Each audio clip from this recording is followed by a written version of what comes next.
¿Qué tal? ¿Cómo les va? Les doy la bienvenida a Caminos de Tiza. Hoy vamos a hablar de la polémica evaluación. ¿Qué, cómo, quién, para qué evaluar? ¿Es sinónimo aprobar de aprender? Y cuando ponemos el acento en los resultados, ¿no será que perdemos de vista el proceso? Nosotros así nos presentamos.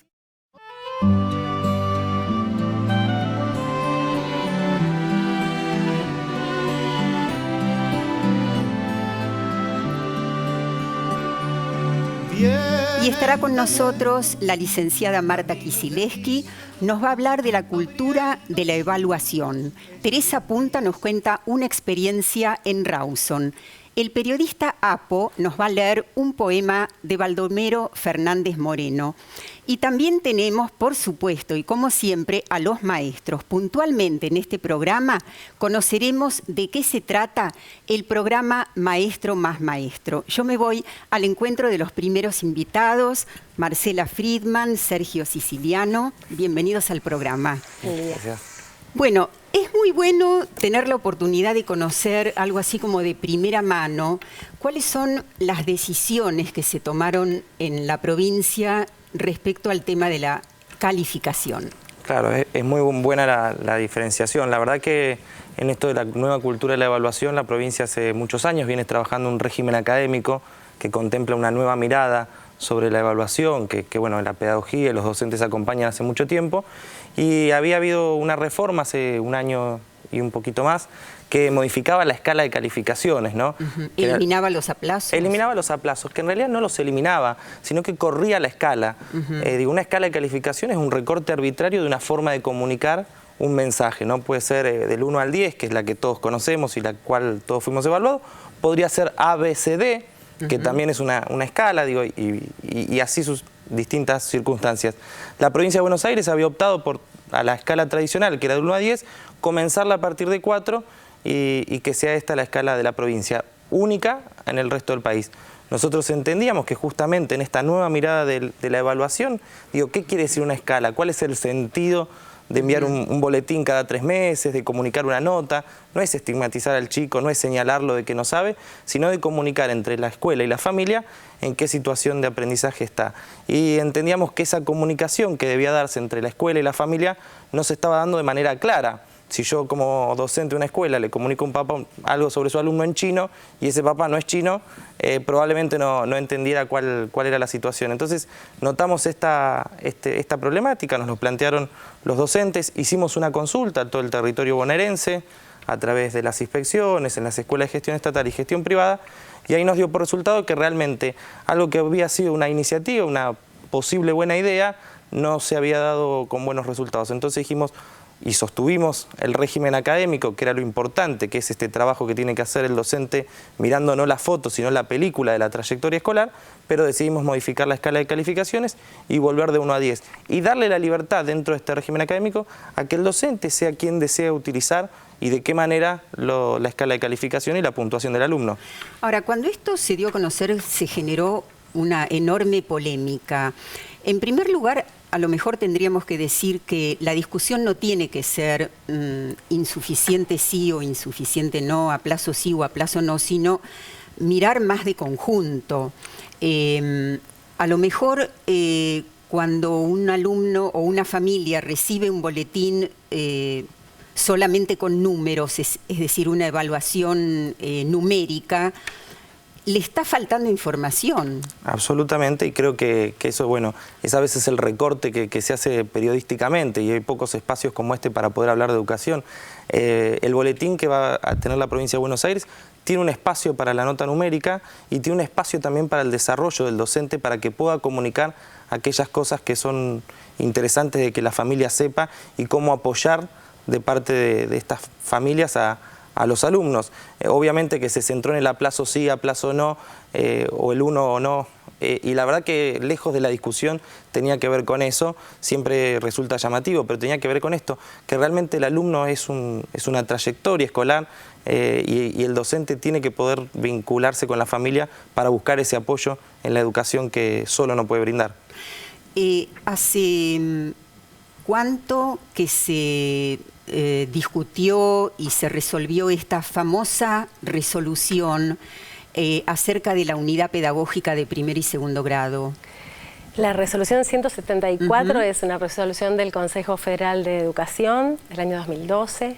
Está legitimada por la firma de todos los ministros de educación del país y es en esa resolución donde se hace norma, algo que nos preocupaba a todos los que nos preocupa tener una escuela mejor y nos preocupa que todos los chicos y las chicas aprendan.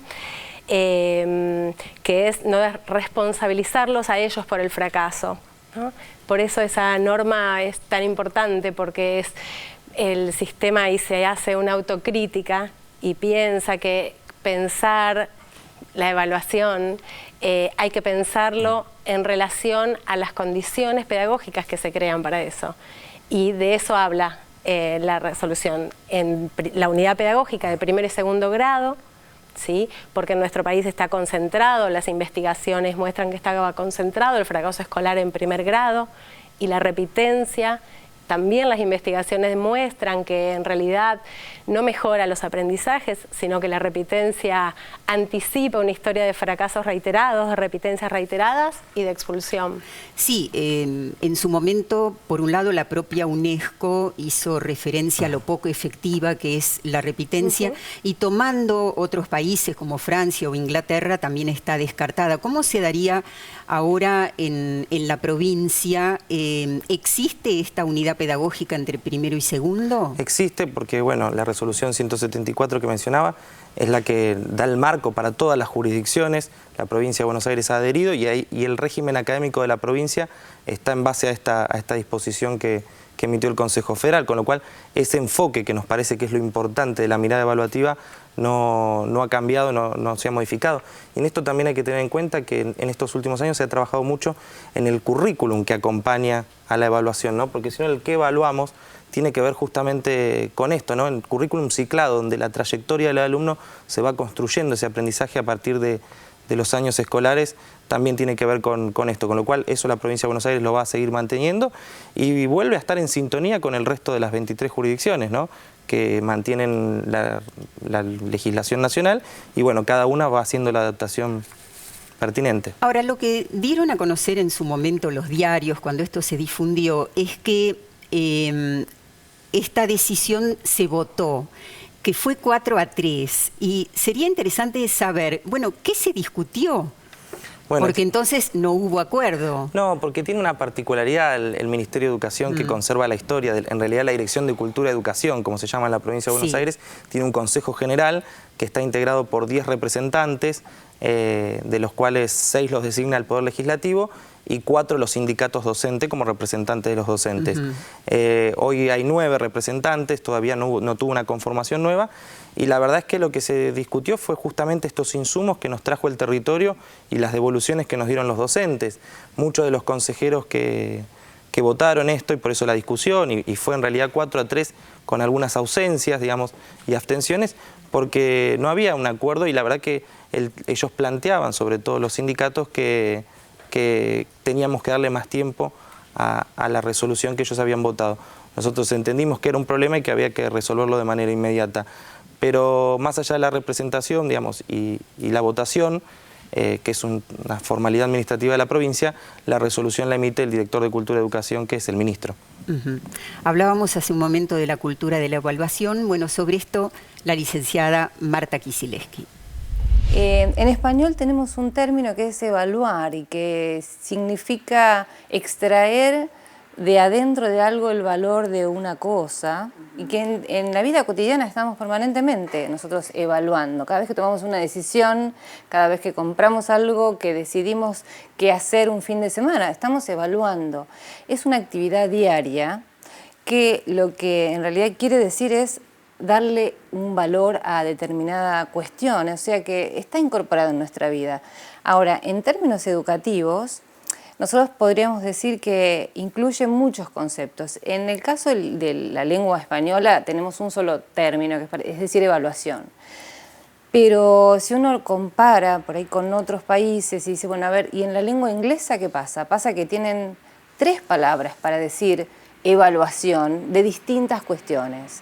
Por ejemplo, en inglés se dice assessment, que es un término que se usa para la evaluación de los aprendizajes específicamente, y que viene de assess, que es sentarse al lado de alguien, como el médico que se sienta al lado del paciente para evaluar, para ver si tiene temperatura, para ver cómo está. Bueno, ese es el sentido, el estar al lado de un estudiante, viendo su proceso, viendo qué es lo que está aprendiendo. Ahí evaluar se asemeja a diagnosticar. Claro, claro, es una de las principales etapas, digamos, de la evaluación, ¿no? Tener un panorama. Mencionabas recién que se evalúa el sistema educativo. ¿Cómo impacta eso en los docentes? Bueno, nosotros decimos que la evaluación global muchas veces tiene algunas dificultades de llegada al aula, es decir, tenemos una evaluación macro, una evaluación de programas, de políticas, de procesos generales y una evaluación del aula, y que no necesariamente hay una correlación directa, ¿sí? O sea, en el aula sabemos que los docentes en su gran mayoría tienen una autonomía para poder desarrollar el proceso de evaluación de acuerdo al momento en el que se encuentran en el proceso de enseñanza.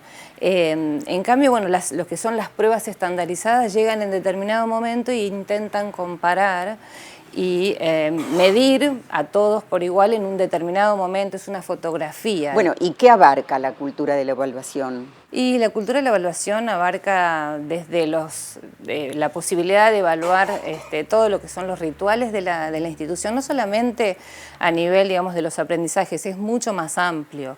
Y ahí nos encontramos con el mismo proceso de enseñanza y el proceso de aprendizaje de cada alumno y lo que sucede en el clima del aula. Hay cuestiones que son muy difíciles de medir, justamente, y ahí vamos con la diferencia entre medir y evaluar.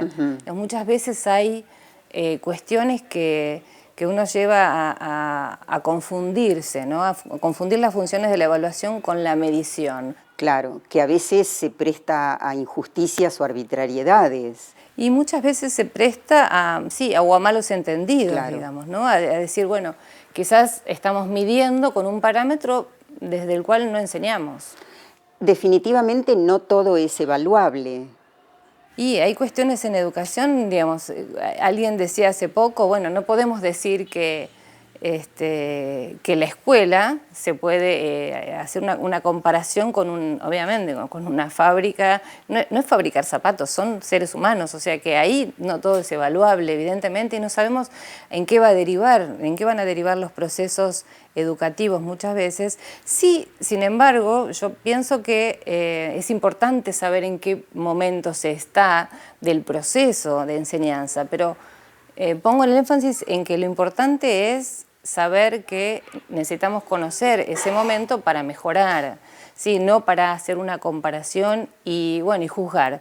Bueno, lo que me parece también muy interesante destacar es que el impacto que tiene la evaluación en la vida de las personas muchas veces no está registrado, porque uno está dentro del sistema educativo un tiempo y después se va del sistema educativo. Y muchas veces lo que uno registra en algunas investigaciones del tema, sobre todo cuando se le pregunta, cuando eligieron alguna carrera de educación superior, ya sea universitaria o no universitaria, es que el motivo por el cual eligieron esa carrera tiene que ver con cómo les fue en la trayectoria educativa, en la secundaria, si tuvieron algunos profesores que los calificaron de determinada manera, entonces, si les fue bien en matemática o les fue mejor en literatura, ellos mismos dicen, yo sentía que entonces estaba habilitado para elegir una carrera ligada a la matemática o ligada a las letras o ligada, digamos, de acuerdo a cómo he ido en la secundaria. En realidad, muchos también dicen, no estoy muy seguro de haber elegido la carrera que quería, sino la que el sistema educativo decía que yo tenía condiciones para, ¿no? Entonces me parece que ahí es interesante reflexionar sobre el impacto que tienen las evaluaciones en la vida de las personas. Bueno, la licenciada mencionó varias veces el tema de la comparación. La comparación también puede ser muy injusta, ¿no? Porque el punto de partida de los chicos no es el mismo. Absolutamente, y ahí me parece donde tenemos que trabajar mucho con los docentes.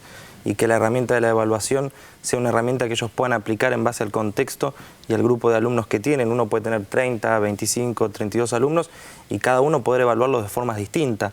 Obviamente que esto requiere un trabajo mayor, requiere habilidades para la evaluación que planteaba la profesional recién, y me parece que en eso, desde la formación docente y en esta idea que hay de trabajar de la cultura de la evaluación que hoy está tan instalada, me parece que tiene que ver en poder brindarle a los docentes distintas herramientas y distintos mecanismos de evaluación, porque a veces uno piensa en evaluación y piensa en una prueba escrita, y hoy todos sabemos que no va solo por ahí, que la evaluación y la acreditación de un saber puede ir desde distintos ángulos, y me parece que ese es el desafío, poder brindar las herramientas para que los chicos sean evaluados en sus condiciones. ¿Querías decir algo? Sí, yo creo que no podemos hablar de evaluación si no pensamos en la enseñanza. Y para poder entonces comparar hay que pensar las condiciones de enseñanza. Miraba esta biblioteca hermosa y pensaba que no todos tienen una biblioteca así en su casa o en la casa de sus abuelos, y seguramente no van a estar en la misma situación al momento de estar en la escuela. Por eso decíamos, el punto de partida no es el mismo. Claro, por eso pensaba, bueno, al maestro, a la maestra, cómo evaluar en el sentido de acompañar, que decía Marta, ¿no? Cómo evaluar el punto de partida de cada uno de los chicos, ¿sí? Si de verdad nos interesa su derecho a la educación, si de verdad estamos comprometidos a enseñarles y creemos que cada uno tiene derecho a aprender todo lo que pueda a partir de ese punto de partida, ¿no? ¿Y por qué pensar que si le fue mal, el fracaso es del alumno, claro, ¿no? Y no miramos el sistema en su conjunto? Claro, por eso yo decía antes que el sistema había hecho una autocrítica, porque pensaba el fracaso escolar como un fracaso de las condiciones de enseñanza, de lo que pudo la escuela enseñar a cada uno de los chicos, y entonces no hay manera de hacerlo si no es repensando la enseñanza, cómo enseñamos. Enseguida volvemos entonces compartiendo con ustedes la experiencia de Rawson.